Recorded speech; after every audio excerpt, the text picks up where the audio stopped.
Senator Rennick. Thank you, Acting Deputy Chair. And I rise today to speak in favour of Senator Roberts' motion that freedom of speech and peaceful freedom of assembly are inalienable rights, which the Senate must defend.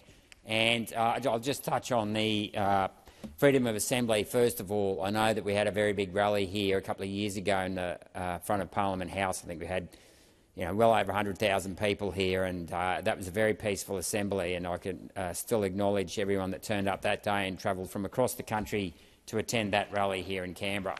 And I must admit, at the start of the day, I thought we'll be lucky to get through this if we don't have some arrests, but my understanding is I think they got through the whole day without any arrests, or there may have been one at worst. But yes, freedom of speech is very important, and as we found out last week, that itself is being attacked by the Labor government through this Misinformation and Disinformation Bill. Now, it is, I'll always say that we must treat people with respect. That is very important. But we also must defend the right to debate different points of view in a respectful manner.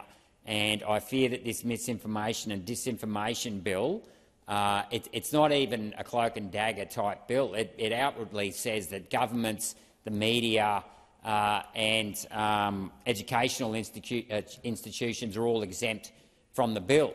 Well, either that in itself raises the obvious question: why are these particular organisations exempt from the bill? And in particular, how are you meant to raise objections against the government of the day if you can't criticise it for the information that it puts out? I mean, the whole point of a democracy is to effectively protect free speech, protect people's rights to engage in conversation. And it's also about accountability of the bureaucracy within that government.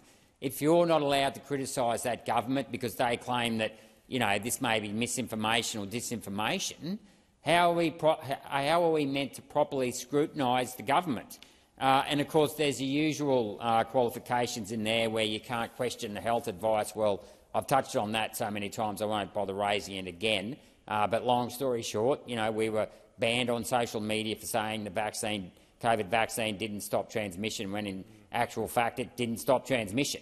But the other one that really caught my eye over the weekend was the fact that you've got to be careful about criticising the banking sector and the financial markets. And I'm absolutely intrigued as to how that little provision got in there, because the day you can't do a bit of bank bashing is the day that Australia loses its culture indeed. I mean, there's nothing more of an Australian pastime than bashing the banks. I think we are pretty much on a uni ticket there. I know in the recent RAT Senate inquiry, I know that all the parties are into bashing the banks. So, crazy bill, but definitely a great motion.